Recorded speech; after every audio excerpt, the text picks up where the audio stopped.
Breaking news Secunderabad Chilkalguda police station పరిధిలో ఒక దారుణమైన సంఘటన జరిగింది. కొంతమంది దుండగులు బైక్ పైన వెళ్తున్న తల్లి కొడుకుల పైన కత్తులతో దాడి చేశారు. దాదాపు ఇందులో 5గురు దుండగులు పాల్పడ్డారంటూ కూడా చెప్తున్నారు. సీసీటీవీకి సంబంధించిన ఫుటేజెస్ మనం పక్కన చూడొచ్చు. అసలు ఏం జరిగింది, ఎవరు వాళ్ళు, ఎందుకు బైక్ మీద వెళ్తున్న వాళ్ళని ఎందుకు దాడి చేసే ప్రయత్నం చేశారు, ప్రస్తుతం వాళ్ళ పరిస్థితి చాలా విషమంగా ఉంది. గాంధీ ఆసుపత్రిలో చికిత్స తీసుకుంటున్నారు తల్లి కొడుకులు ఇద్దరు అని చెప్తున్నారు. ఒకసారి పూర్తి సమాచారం మనకి ఇచ్చేందుకు మా ప్రతినిధి హారిక లైన్ లో ఉన్నారు. ఒకసారి అడిగే ప్రయత్నం చేద్దాం. హారిక, చెప్పండి, అసలు ఎవరు వాళ్ళిద్దరు కూడా ఎందుకు వాళ్ళపైన దాడులు చేశారు కత్తులతో?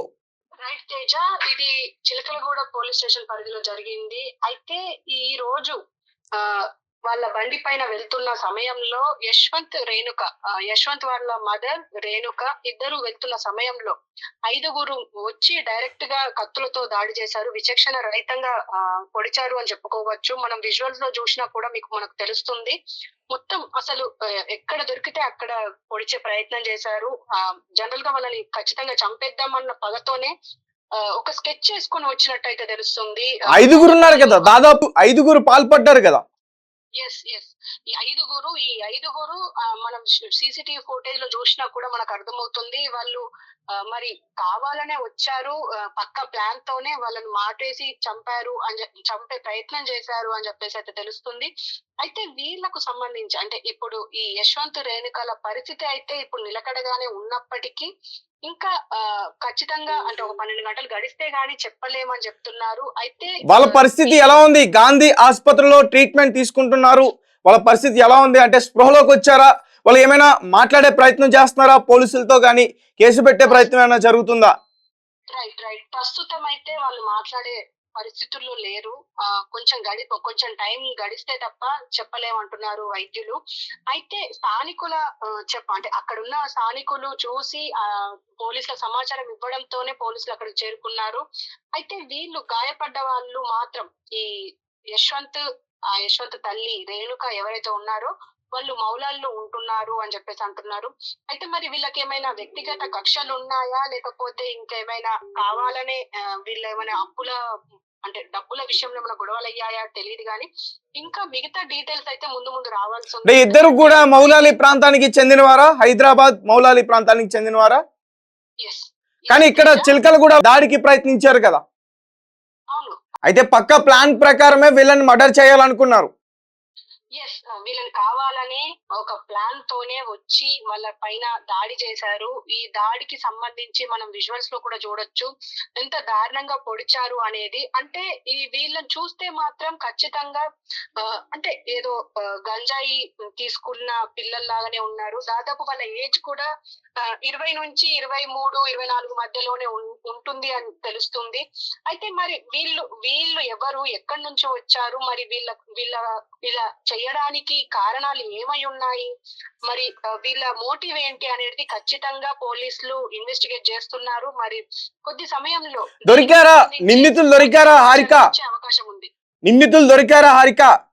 ఇంకా దొరకలేదు, వాళ్ళ కోసం వెతుకుతున్నారు. అంటే వీళ్ళు ఈ దుండగులు అయితే ఎవరైతే ఉన్నారో వాళ్ళ కోసం వెతికే ప్రయత్నం అయితే చేస్తున్నారు. మరి దొరికిన వెంటనే వాళ్ళు ఇన్వెస్టిగేట్ చేసి మరి వాళ్ళు ఎవరు, ఎక్కడి నుంచి వచ్చారు, వాళ్ళు ఏ మోటివ్ తోని వీళ్ళను చంపే ప్రయత్నం చేశారు అనేది మాత్రం తెలుస్తుంది. ఎందుకంటే ఇంత దారుణంగా పొడిచారు అంటే ఖచ్చితంగా వాళ్ళకు వ్యక్తిగత కక్షలు ఏమైనా ఉన్నాయి అని చెప్పేసి అయితే ఒక అనుమానం అయితే వస్తుంది. మరి అంత దారుణంగా కొడుకునే కాకుండా తల్లిని కూడా అంత దారుణంగా పొడిచారు అని అంటే ఇది ఒకసారి ఆలోచించాల్సిన విషయమే.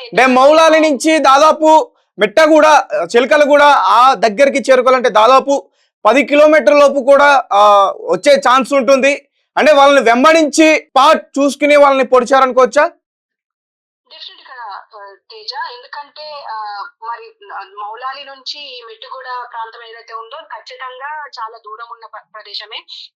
వాళ్ళు కూడా బైక్ల పైన లేదా ఇంకా ఏదైనా వెహికల్ లో వీళ్ళని ఫాలో చేసి టైం చూసి మరి పొడిచే ప్రయత్నం చేశారని తెలుస్తుంది. మరి దీనికి సంబంధించి పూర్తి వివరాలు ఇంకొద్ది సమయంలో తెలుస్తుంది. ఎందుకంటే పోలీసులు ఇప్పుడు ఇన్వెస్టిగేట్ చేస్తున్నారు. మరి వీళ్ళు ఎక్కడి నుంచి వచ్చారు, వాళ్ళ పరిస్థితి, అంటే వాళ్ళు ఏ మోటివ్ తోని వాళ్ళు ఎందుకు పొడిచారు, ఎందుకు చంపాలని ఒక్క నిమిషం హారిక, ఒక్క నిమిషం. దీనికి సంబంధించిన సీసీ ఫుటేజ్ ఒకటి బయటకు వచ్చింది, ఒకసారి దాన్ని మనం ప్లే చేసే ప్రయత్నం చేద్దాం. సో ఇక్కడ చూడొచ్చు వాళ్ళు ఏ రకంగా అక్కడ ఎంత ధైర్యంగా ముఖానికి ఎటువంటి మాస్క్ కూడా ధరించుకున్న వేరే వాళ్ళు మనల్ని గుర్తిస్తారు, మనల్ని చూస్తే పోలీసులకు పట్టిస్తారు అనే ధైర్యం కూడా లేకుండా, భయం లేకుండా వాళ్ళంతా ధైర్యంగా వెళ్తున్నారో. చివరిలో మనం చూడొచ్చు ఒక వ్యక్తి తన జేబులో కత్తుల యొక్క సంచిని తన జేబులో పెట్టుకుని వెళ్తున్నాడు. పక్కన చూసుకుంటున్నారు ఎవరైనా ఉన్నారా లేరా అని చూసుకుని ముందుకు వెళ్తున్నారు. వెళ్ళిన తర్వాతే ఒక్కసారిగా బండి పైన వెళ్తున్న ఆ తల్లి కొడుకులు ఇద్దరి మీద ఒక్కసారిగా వాళ్ళని అటాక్ చేసి వాళ్ళ పొట్టలో పొడిచారు. చాలా చాలా కత్తిపోట్లు అయితే ఉన్నాయి. ప్రస్తుతం వాళ్ళు గాంధీ ఆసుపత్రిలో ట్రీట్మెంట్ అయితే తీసుకున్నారు. ఇదంతా కూడా సీసీ కెమెరాలో రికార్డ్ అయింది. ఒక ఇంటి సమీపంలో జరిగింది. సో వెంటనే అక్కడ స్థానికులు పోలీసులకి సమాచారం అందించి అంబులెన్స్ కి కూడా ఫోన్ చేసి వాళ్ళని హాస్పిటల్కి అయితే తరలించారు. దీనికి సంబంధించి అక్కడ ఒక మహిళ మాట్లాడే ప్రయత్నం చేస్తుంది, అక్కడ ప్రాంతంలో ఉంది. సో వాళ్ళు ఎక్కడి ఎలా వచ్చారు, ఏ విధంగా వచ్చారు అనేది ఆల్మోస్ట్ పోలీసులు కూడా సీసీటీవీ ఫుటేజ్ అయితే కలెక్ట్ చేసుకోవడం జరిగింది. సో వాళ్ళైతే మాత్రం అసలు చాలా ధైర్యంగా, ఒకసారి చూడండి ఎంత ధైర్యంగా. సో వీళ్ళని చూస్తుంటే బీహారీ గ్యాంగ్ ఆ బ్యాచ్ లా కనిపిస్తుంది. మరి వీళ్ళు ఇంత ధైర్యంగా వచ్చారంటే వీళ్ళు కుటుంబ కలహాలు ఏమైనా ఉన్నాయా, కుటుంబ సభ్యులైనా ఈ విధంగా వాళ్ళపైన దాడికి పాల్పడింది, లేకపోతే వీళ్ళకి సంబంధించి బిజినెస్లు కానీ ఏమైనా బయట ఉండి ఆ రకంగా గొడవలు ఏమైనా జరిగి ఈ రకంగా ప్రయత్నించారా? ఒకవేళ అదే జరుగుంటే కొడుకు పైన దాడి చేయొచ్చు, కానీ మరి తల్లి కొడుకుల పైన ఎందుకు ఈ రకంగా దాడి చేయాలనుకున్నారు? సో చూద్దాం. మొత్తానికి దీనికి సంబంధించి పూర్తి విషయాలన్నీ కూడా మరికొద్ది సేపట్లో బయటకు వచ్చే ఛాన్సెస్ అయితే ఖచ్చితంగా కనిపిస్తున్నాయి. Harika, thank you.